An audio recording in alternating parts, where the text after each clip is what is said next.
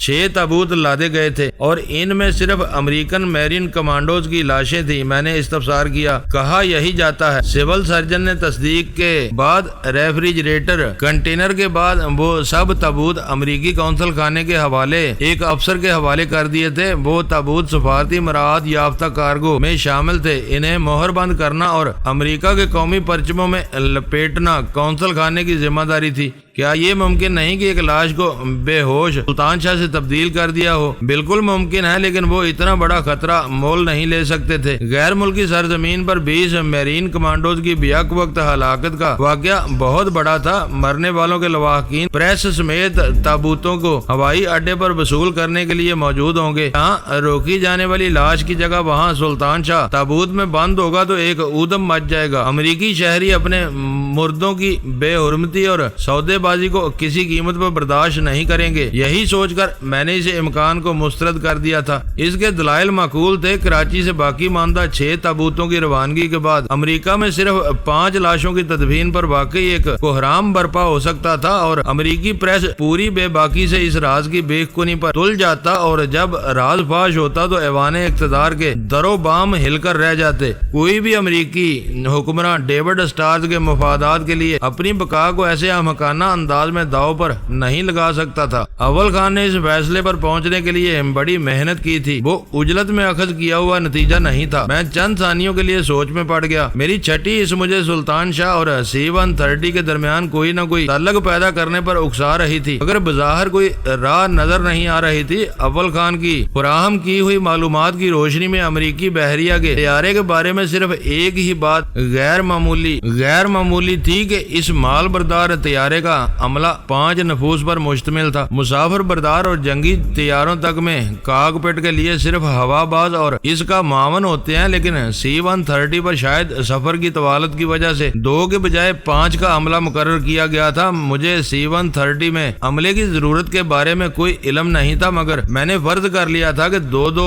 افراد باری باری کاکپٹ میں ڈیوٹیاں سر انجام دیتے اور 5واں ان لوگوں کی ضروریات پوری کرتا رہتا۔ فون پر میری وہ خاموشی بس چند ہی لمحوں کے لیے قائم رہی، پھر میں نے بے ساختہ کہا، ٹھیک ہے، ایک لاش کی تبدیلی خارج از امکان ہے۔ کیا یہ ممکن نہیں کہ کسی تابوت میں 2 آدمی بند ہو، یعنی سلطان شاہ کو کسی لاش کے ساتھ تابوت میں بند کر دیا گیا ہو؟ اول خان نے بے اعتباری سے پوچھا۔ اس طرف میرا خیال ہی نہیں گیا تھا۔ ہو سکے تو یہ معلوم کرو، یہ ترکیب ان کے لیے بہت سہل تھی۔ راستے میں وہ کہیں بھی سلطان شاہ کو تابوت سے نکال کر بے دست و پا کر دیں گے۔ تابوت کی روانگی کے بعد سلطان شاہ کو پوری رازداری سے طیارے سے باہر نکال لیا جائے گا۔ تمہاری سب باتیں درست ہیں، مگر تابوتوں کی موجودگی ہی یہ چیک کرنا ناممکن تھا۔ ان کی روانگی کے بعد یہ کام کیسے ہو سکے گا؟ پاکستان ایک ترقی پذیر ملک ہے، وہاں لوڈنگ کے متعدد مراحل ہیں۔ افرادی قوت کا استعمال بہت عام ہے۔ لوڈر سے پوچھ گچھ کی جائے تو سرا ہاتھ آ سکتا ہے، وہ صرف قیاس ہوگا۔ ہر آدمی کا وزن جسامت کے لحاظ سے کم و بیش ہوتا ہے۔ تم بھول رہے ہو کہ ہم عام آدمیوں کی نہیں، میرین کمانڈو کی بات کر رہے ہیں۔ بیشتر شعبوں کے فوجی قد کاٹ میں بڑی حد تک یکساں ہوتے ہیں۔ لاشوں کا جائزہ لینے والا سرجن تمہیں ان کی تخمینی وزن بتا سکتا ہے۔ سلطان شاہ ایک جسیم اور صحت مند نوجوان ہے، اس کے وزن کا فرق بہت غیر معمولی رہا ہوگا۔ باریکی سے چھان بین کی جائے تو بہت سی باتیں کھلیں گی۔ ٹھیک ہے، اندھیرے میں ہاتھ پیر مارنے سے بہتر ہے کہ یہی مشق کر لی جائے۔ دوسری بات جہاز کے عملے کی ہے، وہ 4 دن تک کراچی میں کیا کرتا رہا؟ ان چاروں کا قیام کہاں رہا؟ ہو سکتا ہے کہ اسحاق گھنٹی کے دونوں آدمی ان ہی میں شامل رہے ہوں۔ اوہ، یہ بھی ممکن ہے۔ اول خان کی آواز پر پر خیال ہو گئی۔ کاش یہ باتیں ذرا پہلے ہمارے علم میں آ گئی ہوتی۔ جمن اور کریم اللہ ان دونوں کو شناخت کر سکتے تھے۔ کسی بھی ریکارڈ سے ان کی تصاویر نہیں مل سکیں گی۔ امیگریشن والوں کے صرف فارم ہوں گے جو آمد و روانگی کے مواقع پر بھرے گئے ہوں گے۔ انہوں نے پاکستان میں 5 دن قیام کیا ہے۔ یہاں آمد پر انہیں کسی نہ کسی قسم کا ویزا جاری کیا گیا ہوگا۔ ویزے کے لیے تصاویر لازمی طور پر وصول کی جاتی ہیں۔ ان کی مدد سے جمن اور کریم اللہ بہت کچھ اگل دیں گے۔ بات بڑھنے کے ساتھ ساتھ مجھے راہیں کھلتی نظر آ رہی تھی۔ میں یہ دعوے سے کہہ سکتا ہوں کہ تم پاکستان میں موجود ہوتے تو یہاں کے حالات اتنے مایوس کن ہرگز نہ ہوتے۔ میں مارنے یا مر جانے والا آدمی ہوں۔ زیادہ چال بازیاں میرے بس سے باہر ہیں، لیکن تم سوچتے ہو تو بس سوچتے ہی چلے جاتے ہو۔ یہ چال بازیاں نہیں، دشمن کو اسی کے ہتھیار سے تباہ کرنے کے طریقے ہیں۔ اس کے باوجود میں ان طریقوں سے پوری طرح واقف نہیں ہوں۔ سوچنے والی بات یہ ہے کہ اس طیارے پر 5 افراد کیوں تھے؟ امریکہ ایک عالمی قوت ہے، دنیا کے ہر خطے میں اس کے فوجی اڈوں کا جال پھیلا ہوا ہے، جہاں ہر وقت ہر شعبے کے لوگ تیار رہتے ہیں۔ ایشیا سے یورپ تک کہیں بھی C-130 کا عملہ تبدیل کیا جا سکتا تھا، وہ لوگ یقیناً یہی کریں گے۔ میری بات کاٹ کر اول خان کی پرجوش آواز ابھری۔ اسحاق گینٹی کے 2 آدمی نیو یارک سے مسقط پہنچے ہوں گے، وہاں سے وہ C-130 کے عملے میں شامل ہو کر کراچی گئے اور اپنا کام شروع کر دیا۔ میرے ذہن میں بالکل یہی باتیں ہیں۔ سلطان شاہ کو اغوا کرنے کے بعد وہ ٹھٹا میں رپوش ہو گئے۔ جہاز کی روانگی کا شیڈول طے ہونے کے بعد انہوں نے سلطان شاہ کو قونصل خانے کے حوالے کیا اور خود جہاز کے عملے میں شامل ہو کر روانگی کی تیاریوں میں مصروف ہو گئے۔ اول خان کے خاموش ہونے پر میں نے باقی کڑیاں یکجا کرنی شروع کر دی۔ قونصل خانے میں سلطان شاہ کو بے ہوش کرنے کے بعد تابوت میں بند کیا گیا، تابوت پر امریکی پرچم ڈالا گیا اور پھر کنٹینر میں رکھ کر ایئرپورٹ پہنچا دیا گیا۔ لیکن ٹھہرو، کہیں ایسا تو نہیں کہ لاشوں کی حفاظت کے خیال سے وہ پورا کنٹینر ہی جہاز میں لاد دیا گیا ہو؟ بات کرتے کرتے اچانک مجھے اس نقطے کا خیال آ گیا جو بہت بنیادی تھا۔ کیا ایسا ہوتا تو میں لوڈروں کا ذکر آنے پر تمہیں نہ بتاتا؟ اول خان نے الٹا مجھ سے سوال کر ڈالا۔ میں جن باتوں سے لا علم ہوں ان کے بارے میں علامہ بننے کی کوشش نہیں کرتا، سادگی سے اپنی لا علمی کا اعتراف کر لیتا ہوں، مگر جو کام کرتا ہوں اس کی اونچ نیچ پر پوری نگاہ رکھتا ہوں۔ شاید وہ میرے ابتدائی لب و لہجے کی رکھائی بانپ گیا تھا، لیکن مگر میری اس سرد موہری کو پریشان خیالی سمجھ کر پی گیا۔ اس وقت موقع ملا تو اس نے اپنے دل کی بڑاس نکال لی اور میں اپنی جگہ پر شرمندہ سا ہو کر رہ گیا۔ اس نے اپنے ایک ہی جواب سے میری طبیعت صاف کر دی تھی۔ سوری، میں جواب میں صرف اتنا ہی کہہ سکا، میرا یہ مطلب نہیں تھا۔ ڈینی، اس نے جذبات کی رو میں آ کر ساری احتیاط بلائے طاق رکھ دی۔ میں نے بھی تم پر کوئی طنز نہیں کیا۔ عمر اور تجربے میں تم سے سینئر ہونے کے باوجود میں تمہاری بہت عزت کرتا ہوں۔ خدا نے تم کو زرخیز ذہن سے نوازا ہے، تم میں حالات کے فوری تجزیے کی بہترین صلاحیتیں ہیں۔ میں نے تم سے بہت کچھ سیکھا ہے۔ ایک دوسرے سے ملنے سے پہلے ہم اپنی اپنی جگہوں پر کوئی مقام حاصل کر چکے تھے، بس اب یہ باتیں ختم۔ اس وقت وہاں رات گہری ہو چکی ہے، اب تم صبح ہی کام کرو گے۔ ہم جیسی ذمہ داریوں پر مامور لوگ وقت دیکھ کر کام کرنے لگے تو پھر کچھ باقی نہیں بچتا۔ ٹیکسوں کے ذریعے قوم سے نچوڑے ہوئے وسائل میں سے ہمیں بھاری تنخواہیں دی جاتی ہیں۔ یہ قوم کا ہم پر احسان ہے اور اس احسان کو ہم قوم کی شب و روز خدمت ہی سے اتار سکتے ہیں۔ میں ابھی اور اسی وقت پورے سٹاف کو فیلڈ سے بلا کر تمہاری دی ہوئی لائن پر کام شروع کرتا ہوں۔ کاش اس قوم کے سارے سرکاری افسر اسی انداز میں سوچنا شروع کر دیں۔ ہلکی سی ہنسی کے بعد وہ بولا، تم بھول گئے ہو کہ ہم سرکاری نہیں ہیں۔ تم یقین کرو، تم لوگ جو بھی ہو، تمہاری صفوں کا ایک ایک صف شکن سرکاری حرام خوری کے اس دور میں پوجا کے قابل ہے۔ اہم مسئلہ درپیش نہ ہو تو تمہارے آدمی مقررہ اوقات میں کام کرنے کے بعد آرام کرتے ہیں، اور مہم درپیش ہو تو اوور ٹائم کی آرزو کے بغیر کئی دنوں تک مسلسل کام میں مصروف رہتے ہیں، اور بدترین حالات میں بھی حرف شکایت زبان پر نہیں لاتے۔ یہ عسکری تربیت کا کمال ہے۔ تمہیں معلوم ہے کہ ہمارا ہر رکن جنگی بنیادوں پر تربیت یافتہ ہے۔ ذرا غور تو کرو کہ کسی جنگی محاذ پر فوجی 8 گھنٹے تک دشمن کے دانت کھٹے کرنے کے بعد نئی شفٹ کے لیے جگہ خالی کرنے لگے تو کیسی زبردست تباہی آئے گی۔ وہاں تو ہر ایک کو فیصلہ ہونے تک مسلسل لڑنا ہوتا ہے۔ میرا خیال ہے کہ کام کی یہ روح پھونکنے کے لیے تم افسروں کو باری باری تربیت کے لیے فوج میں بھیجا جانا بہت ضروری ہو گیا ہے۔ میں نے ایک بے ساختہ سنجیدگی سے کہا۔ وہ ہنس پڑا۔ ہاں، فوج ان میں آ کر کبھی ان کا سدھار نہیں کر سکی۔ ان کے جاتے ہی یہ پہلے سے زیادہ بگڑ جاتے ہیں۔ اب انہیں فوج میں بھیجنے کا تجربہ کر کے دیکھ لینا چاہیے، لیکن دیکھنا یہ ہوگا کہ ان بگڑے رئیسوں کو سدھارنے کی ذمہ داری کوئی لیتا بھی ہے یا نہیں۔ اس ملک میں ہر چیز کی بہتات ہے، کمی صرف ایک چیز کی ہے جسے احساس ذمہ داری کہا جاتا ہے۔ فون بند کرنے سے پہلے بس ایک بات سن لو۔ آج بدری کہہ رہا تھا کہ غربت میں ہماری قوم ان سے پیچھے ہے، مگر ہمارے لوگ شہزادوں کی طرح مالدار ہیں اور دل کھول کر دولت لٹاتے ہیں۔ یہ درد مند دلوں کی سوچ ہے۔ جب ضمیر سیاہ ہو جاتے ہیں تو سب سے پہلے دلوں سے رقت اور درد مندی رخصت ہوتی ہے اور سوچ پر ذاتی اغراض کے پردے پڑ جاتے ہیں۔ تھوڑے سے چنے ہیں جو بساط پر باڑ پھوڑنے کی کوشش کر رہے ہیں، آگے دیکھو کیا ہوتا ہے۔ اس بارے میں واپسی پر باتیں ہوں گی، اب میں تمہارا وقت برباد نہیں کرنا چاہتا۔ اگر تم فوری طور پر نئے سرے سے کام شروع کرنے کا عزم کر چکے ہو تو اس میں تاخیر نہیں ہونی چاہیے۔ میں مزید کچھ کہنا چاہ رہا تھا لیکن وہ فکرہ مکمل ہوتے ہی اول خان نے میری بات اچک لی۔ اس وقت میں اپنے اسٹیشن پر اپنے اسٹینوں کے ساتھ موجود ہوں، میرے اردلی سمیت ساری نفری فیلڈ میں ہے۔ میں نے اسٹینوں کو اشارے سے ہدایت دے دی ہے کہ نفری کی طلبی کا پہلا مرحلہ یعنی نئی لائن پر کام شروع ہو چکا ہے، ذرا تم اپنی مفروضہ کہانی تو پوری کر دو۔ میری کہانی مکمل ہے، اس کا ایک سرا بھی مل جاتا تو سمجھ لو کہ پوری کہانی درست ہے، ورنہ یہ پورا مفروضہ سرے سے غلط اور بے سروپا ہے۔ میں نے کہا بات کنٹینر پر آ کر اٹک گئی تھی، وہ سب لاشیں منجمد تھیں اور کھلی فضا میں بھی 3-4 روز خراب نہیں ہو سکتی تھی۔ اول خان نے بات جوڑتے ہوئے کہا اس وجہ سے وہ تابوت C-130 کے ان خاص خانوں میں منتقل کر دیے گئے جو منجمد اشیاء کی نقل و حمل کی غرض سے بنائے گئے ہیں، اور طیارہ کلیئرنس کے بعد پاکستان کی فضائی سرحدوں سے دور نکلتا چلا گیا۔ امریکہ اس وقت کرۂ ارض کی ایک موذی طاقت ہے اور موذی سے ہر ایک ڈرتا ہے۔ اپنے بے شمار اڈوں کے علاوہ وہ جہاں چاہے اپنا طیارہ اتار سکتا ہے، وہاں سے مسقط کا عملہ واپس لوٹ آئے گا اور نیا امریکی عملہ جہاز کو اسحاق گینٹی کے آدمیوں سمیت آگے لے جائے گا اور جلد ہی وہ طیارہ امریکہ کے کسی محفوظ ہوائی اڈے پر اتر جائے گا۔ اس کا مطلب یہ ہوا کہ اس کہانی کی صداقت کے شواہد مل جانے کے بعد تمہیں جلد از جلد امریکہ کے لیے روانہ ہونا پڑے گا۔ اس کی آواز یکا یک پر تشویش ہو گئی۔ ہاں پھر تو امریکہ ہی اصل میدان جدل بنے گا اور وہاں اسحاق گینٹی کی قبر کھودنی پڑے گی، میں نے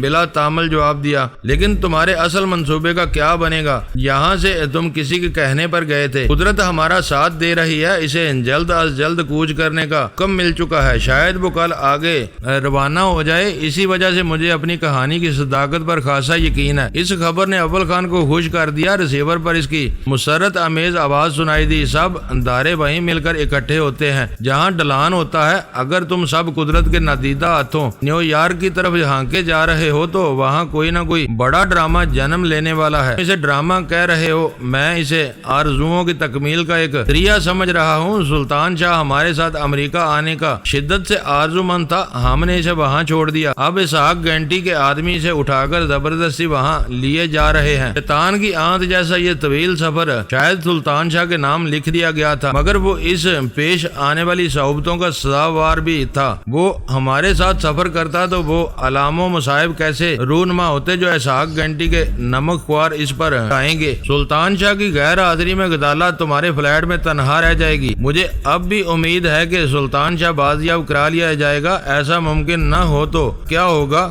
غزالہ دشمنوں کے لیے پہلا نشانہ بن جائے گی۔ میں نے اسے اپنے گھر روک لیا ہے، میری بیوی بچوں کے ساتھ وہ مصروف اور خوش رہتی ہے۔ میری بیوی کو بھی وقت گزارنے کے لیے ایک سلجھی ہوئی تعلیم یافتہ لڑکی کا ہاتھ مل گیا ہے۔ میرا خیال ہے کہ یہ عارضی بندوبست ناگزیر تھا اور تم اس کی توثیق کرو گے۔ عمر میں مجھ سے زیادہ بڑے نہ ہونے کے باوجود ان معاملات میں تم میرے مرحوم باپ کی جگہ ہو، جو فیصلہ مناسب ہو کر سکتے ہو، میں اسے کھلے دل سے تسلیم کروں گا۔ شاید تم ہوٹل کے فون پر بات کرنی مناسب نہیں سمجھتے، آئندہ میں ہوٹل میں تمہیں صرف پیغام دوں گا اور تفصیلی گفتگو تمہاری جوابی کال پر ہوگی۔ فی الحال یہی بہتر رہے گا، میں محفوظ رہ کر بھی آخری لمحات تک خود کو محفوظ نہیں سمجھتا۔ عمراء، شرفاء، معززین اور وزراء، مرد و خواتین کی کھلی قانونی ہم جنس پرستی کے عذاب میں مبتلا یہ قوم قانون کی بالادستی کے بارے میں ایک خبت بلکہ جنون میں مبتلا معلوم ہوتی ہے۔ پتہ نہیں کب ہمارے تحفظ کا توازن بگڑ جائے۔ یہاں ہم اپنا اسکور پورا کر چکے ہیں، اب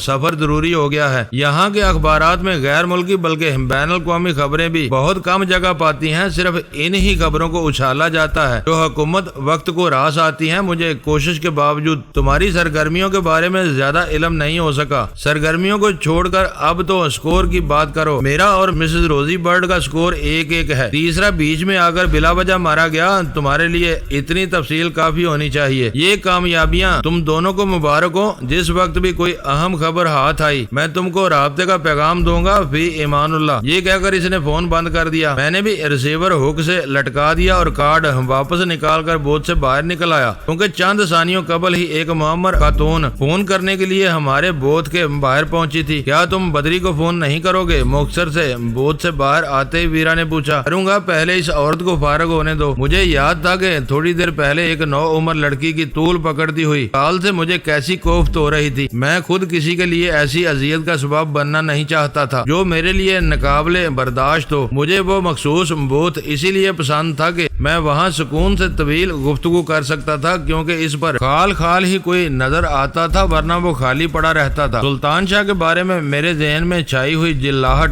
اور برہمی اب صرف گہری تشویش میں بدل کر رہ گئی تھی۔ اول خان سے سرد مہری سے شروع ہونے والی گفتگو کا اختتام مجموعی طور پر مفاہمانہ اور خوشگوار ثابت ہوا تھا۔ میری یہ غلط فہمی بھی رفع ہو چکی تھی کہ اس نے اپنی چھان بین میں بعض بنیادی غلطیوں کا ارتکاب کیا تھا۔ دوستو، ویڈیو کو لائک ضرور کر دیا کریں۔ ISI پاک آرمی زندہ باد، پاکستان پائندہ باد۔ معزز ناظرین، اپنا خیال رکھیے گا اور اپنے اس چینل کا بھی شکریہ۔